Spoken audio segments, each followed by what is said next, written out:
wabarakatuh.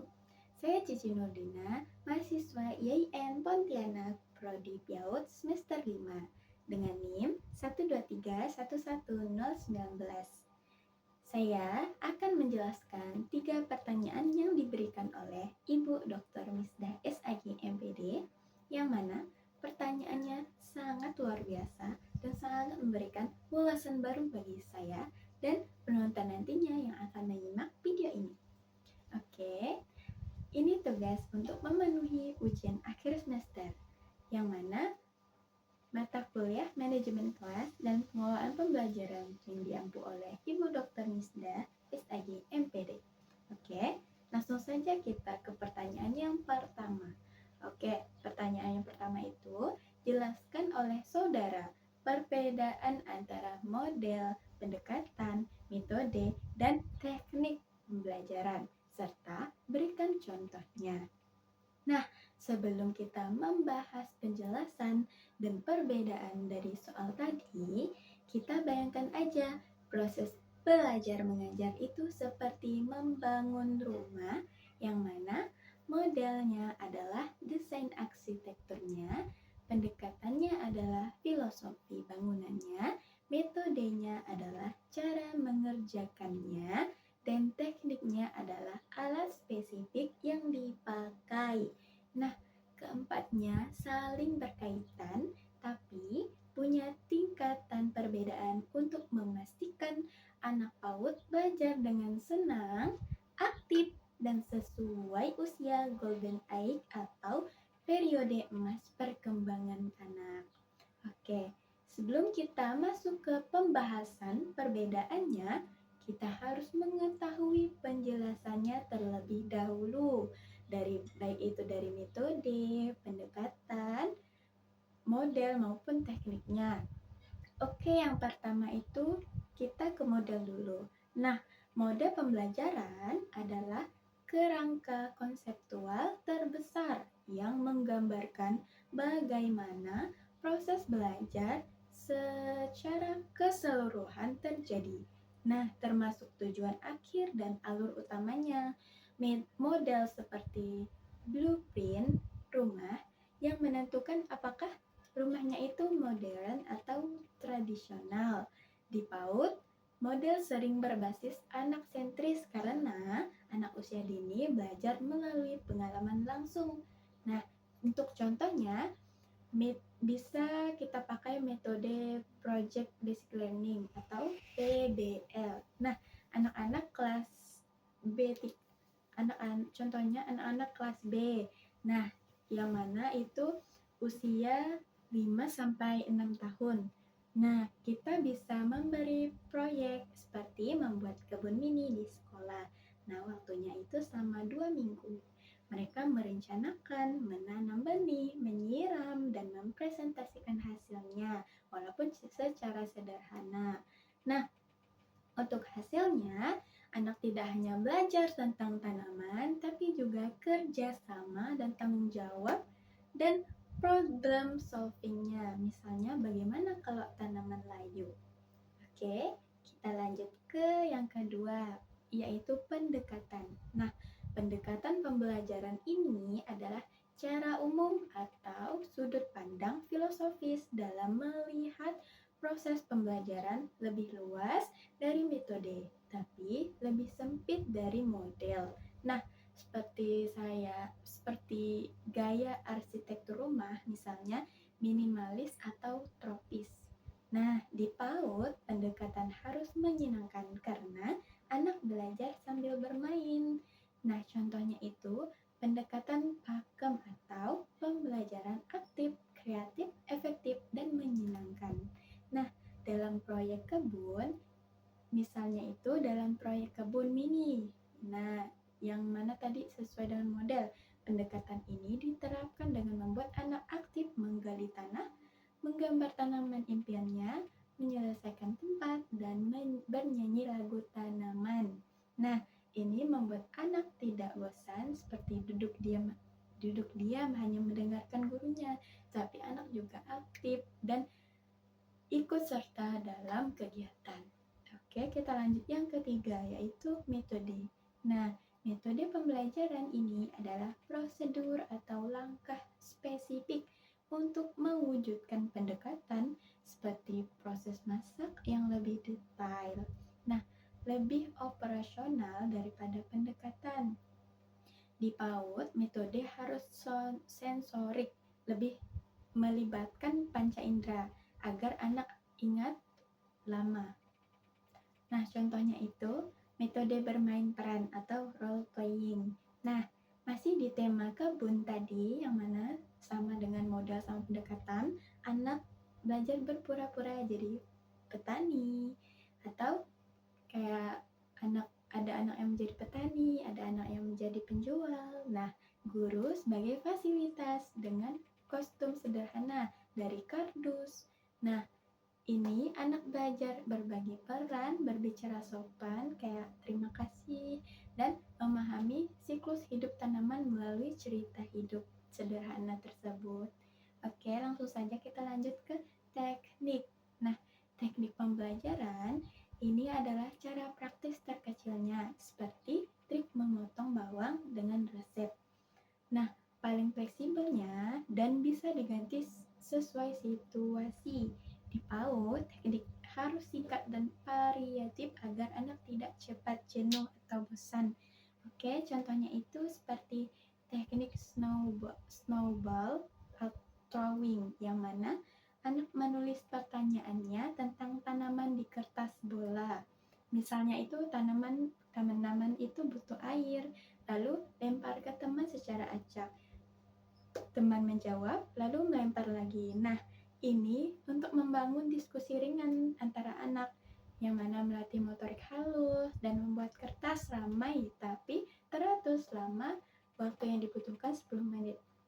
Oke, kita lanjut ke perbedaannya ya. Nah, untuk model itu bersifat komprehensif dan teoritis sesuai yang dijelaskan tadi, yang mana mencakup keseluruhan siklus pembelajaran dari input hingga output, sehingga menjadi panduan strategis jangka panjang bagi guru PAUD untuk merancang kurikulum tema bulanannya.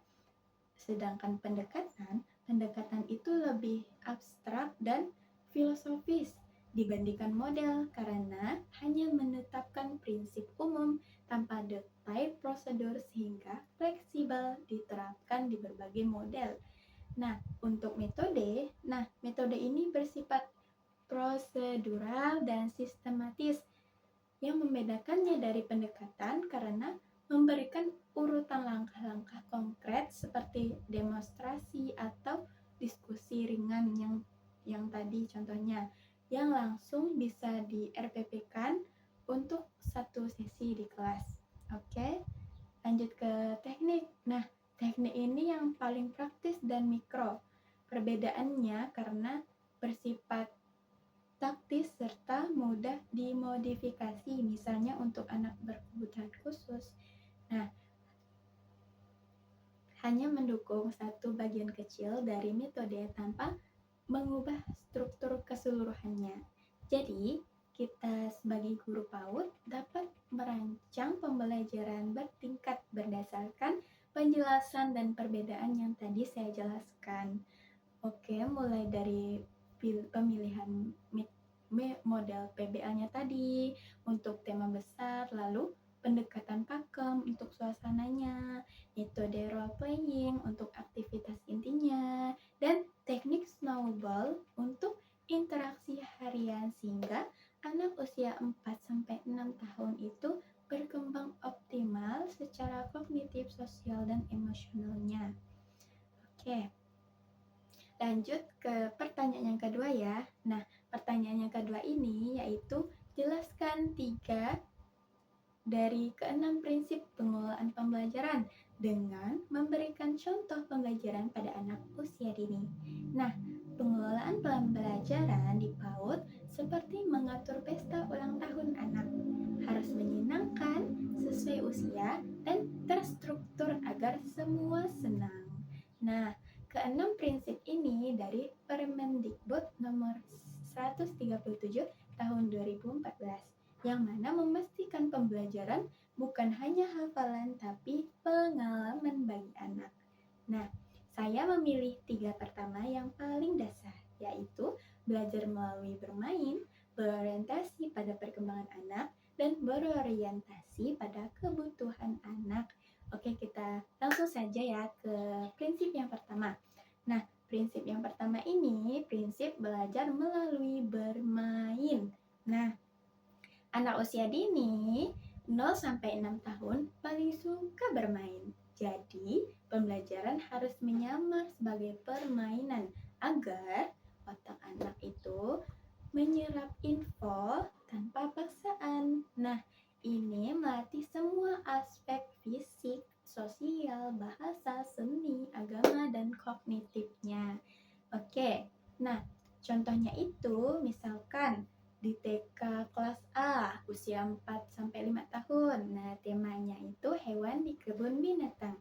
Nah, kita sebagai guru harus menyiapkan sentra bermain. Contohnya anak menyusun balok jadi kandang singa, itu untuk motoriknya. Role play jadi dokter hewan, nah itu untuk sosial.